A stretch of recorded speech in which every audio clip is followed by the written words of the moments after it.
guys.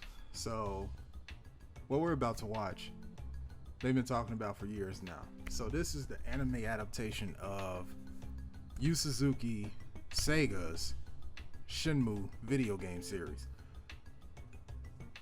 Obviously, people don't know who I am, but I am a huge Shenmue fan. I played the first one on Dreamcast way back in 1999 when it first came out. Just stumbled upon it on accident. Brother gave me the game. He wasn't interested.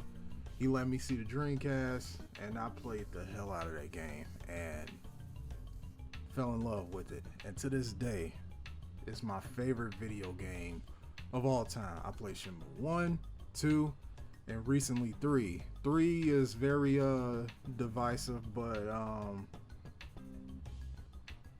I enjoyed it for what it is. I appreciate the continuity and just the continuation of the story, and I'm looking forward to 4. Supposedly Shenmue 4 is in production right now. Hopefully it fares better than part 3. Hopefully they have more resources, and it's a little bit more polished. They can only do so much with what they had. I think that budget was extremely low for the kind of game Shenmue was, because the first 2 cost nearly $100 million to make, and you know that was back on Dreamcast, so the technology was still limited, but it was so groundbreaking for everything that it included and just everything that it set out to do. It was Shenmue was a pioneer in terms of gameplay and like gameplay elements that it implemented in the game itself. And for it to have an anime adaptation, you know, they're free from the constraints of certain technological limitations when it comes to games and mechanics. You know, with illustrations and animation, they can pretty much do what they want. They can flesh some things out, so I'm looking forward to it.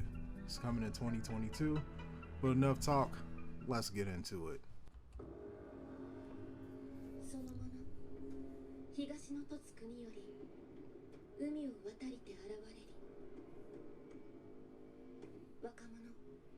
Yeah. Guizan.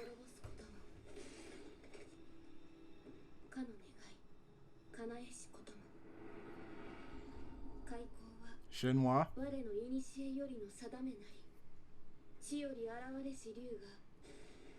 Londi. Wow. Tell you the truth, the in-game cutscene, that's from the opening of Shenmue 1. Still pretty good. That's when he was on his lunch break. Mad Angels and Terry. Chai.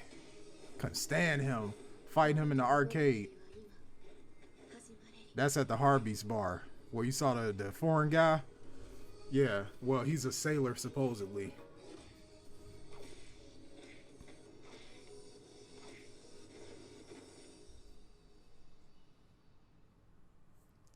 Bro, it's so much shit that I like recognize in that small little 1-minute clip or trailer.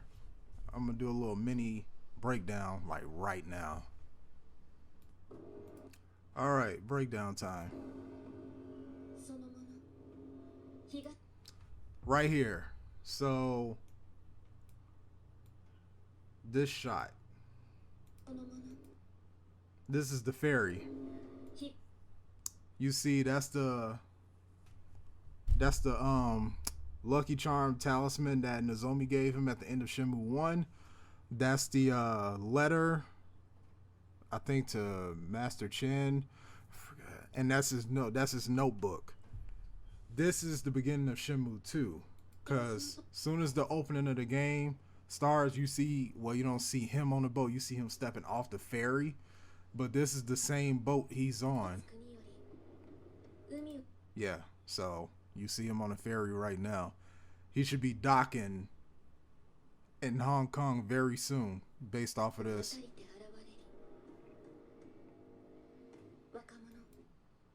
Now this one, I did see another video. Someone pointed out that this looked like the ground where the harbor is, and you get to the harbor on Disc 2. See, I'm referring to the original Dreamcast release. You first get to the harbor on Disc 2 of Shenmue 1. You know, on the remaster port, you know, it's digital, so when you get there after you find a letter and you find the Phoenix Mirror. This is all new. So we're going to be getting backstory. As you can see, this is obviously a tournament. For those of you who don't know, Ryo Hazuki was or is sort of a high school student. He is 18 years old. So this had to be probably a few months to probably a year earlier prior to the events of Shenmue 1.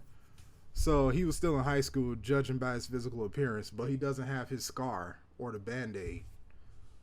So, backstory. I like that. This right here is when he fought Gui-san at the harbor. This happens, I believe, this happens on the last day of his job.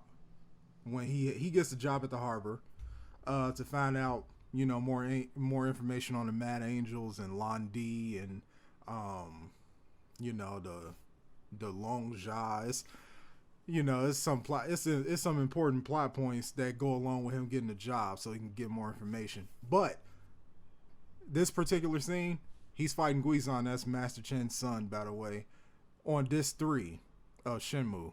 And yeah, you know what? No, I take that back. I fucked up. Yeah, he fights him. This is on Disc 3. However, this is towards the very end of the game. This is after he rescues Nozomi. I got mixed up because he fights Charlie or someone around that time after he loses his job. But this is like right towards the end, right? Like just a few moments or days or hours, whatever, before he boards the boat to Hong Kong. So yeah, this is right before the 70-man battle. Those of you who play Shenmue 1, y'all know exactly what I'm talking about. Okay, you see this? This is in he's in a house right now, judging from the background, and that sword doesn't have a handguard, and there's a reason for that. That's a very important plot point. And this is the Hazuki Dojo. Man, they did a really good job of recreating this. So it's a little puzzle right here. You find a sword. Normally you find a sword in the dojo in the game of Shenmue 1. And then you have to, you know, kind of progress through. You gotta progress through the game to get the sword handguard, which is what this is right here. And you get that from an antique shop. See? That's Shenmue. We see Ryo has dreams about her in Shenmue 1, but we don't interact with her until Shenmue 2. Towards the like very end of Shenmue 2. And that's Shenmue 2 is a long game. It's longer than 1. You know, I think when it originally came out on Dreamcast, it didn't come out in the US on Dreamcast, only in Europe and Japan. But we did get it here in America on the original Xbox. Now the Dreamcast release, it was 4 discs long. 4. Shenmue 1 was 3 discs long, and it came with a special disc where you can watch the cutscenes and everything and all that. But Shenmue 2 was so much bigger, so much. It was just a lot. Like you go to Kowloon, you go to Hong Kong, and then you go to Guilin. Like it's just a lot. It's a lot of content in that game.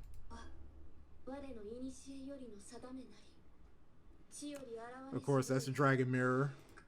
This right here, this is the opening of Shenmue 1. So, Londi is in search of both the Phoenix and the Dragon Mirror. There's some backstory as to why he kills Ryo's dad, Iwao Hazuki. And you'll learn that as the story goes on in Shenmue 1, and you'll really uncover it in Shenmue 2, and a little bit in Shenmue 3.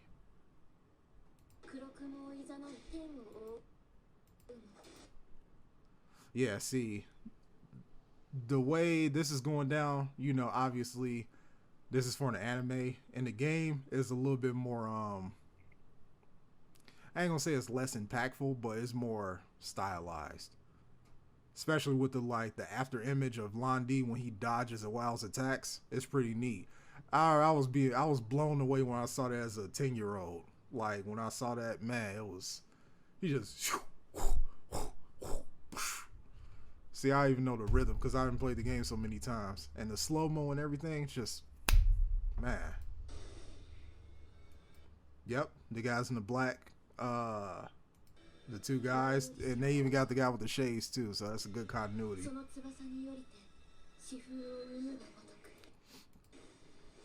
This shot right here, this happens on disc 3.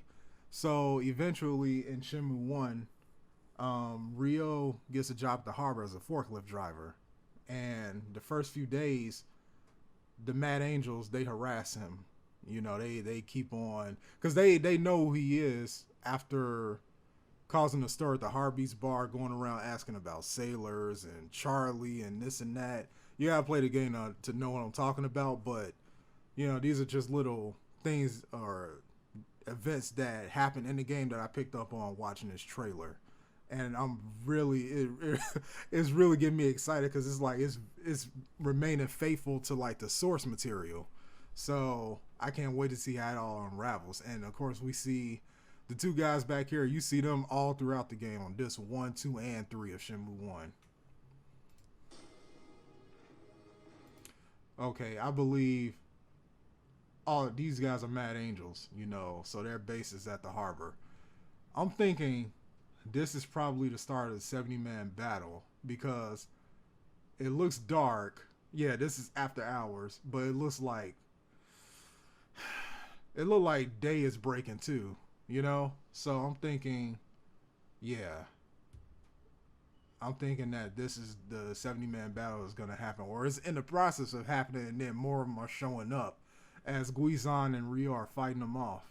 Because towards the end, it's daytime, so they fight throughout the entire night, eliminating the Mad Angels.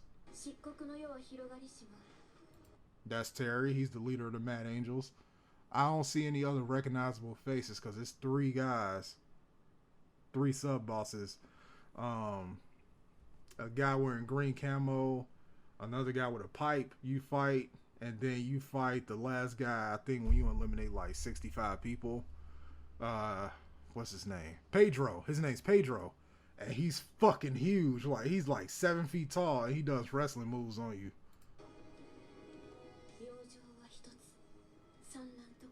That's Chai. Now, what he's doing, why he's in the Hazuki dojo, I have no idea, because I don't know what this is going to be, but you fight him, I'm trying to see, you fight him, I believe you fight him 2 times in Shenmue 1. You fight him at the end, when you're about to board the ferry, and you fight him at the arcade. Now, fighting him at the arcade, you can win or lose at that. But, because he's really hard to hit, and he's strong. Like, he knocks your health down like with a couple hits, and yeah, he's easy to lose to. The best way to beat him, I know I'm going off track a little bit, I just do throws on him. Like, throws do the most damage, and they're probably like the safest thing to do on Chai, because he'll dodge pretty much everything, and he got a lot of leaping attacks too. So yeah, him in the dojo right now, don't know why.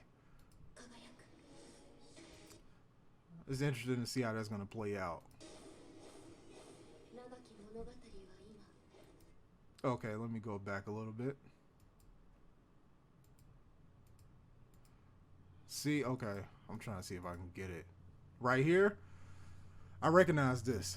So this is the very end of Shenmue 2. The game. You follow, when you finally get and meet Shenhua, you guys, you know, go through the mountains of Guilan to get to the village, and you get there, then she finds out her father has been gone, then you guys got to journey back into the mountains, into the cave, because he's a stone cutter, and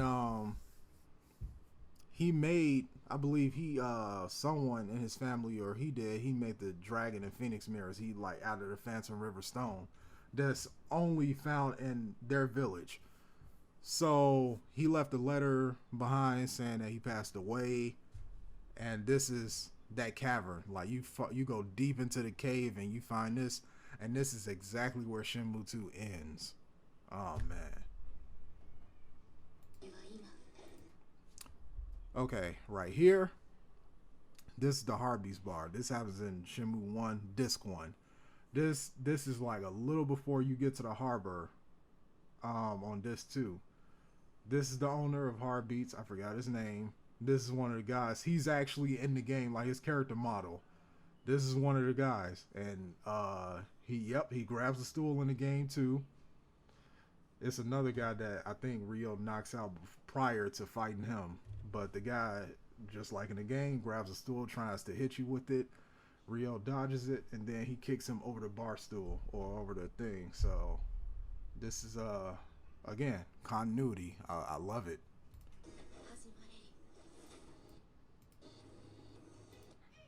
And of course, this looks like I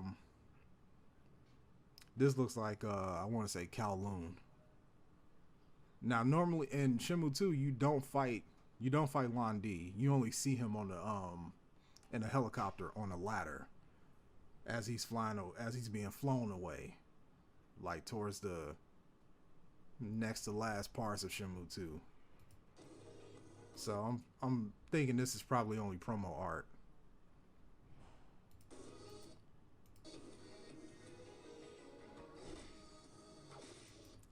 Yep, and again, this looks like Sunset. He's again fighting the Madden because when Ryo starts working at the harbor, he gets into a lot of battles with them, like during his lunch break, after work. Like it's nonstop. It's just nonstop. So I don't see Tony, and I don't see the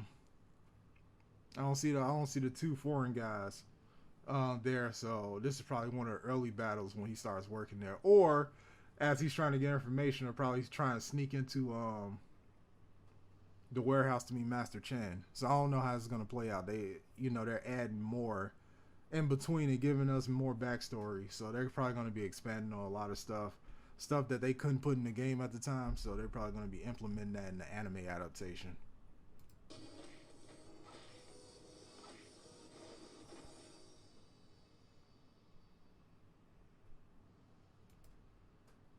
Yeah, man. So that was my little mini breakdown. I'm really excited.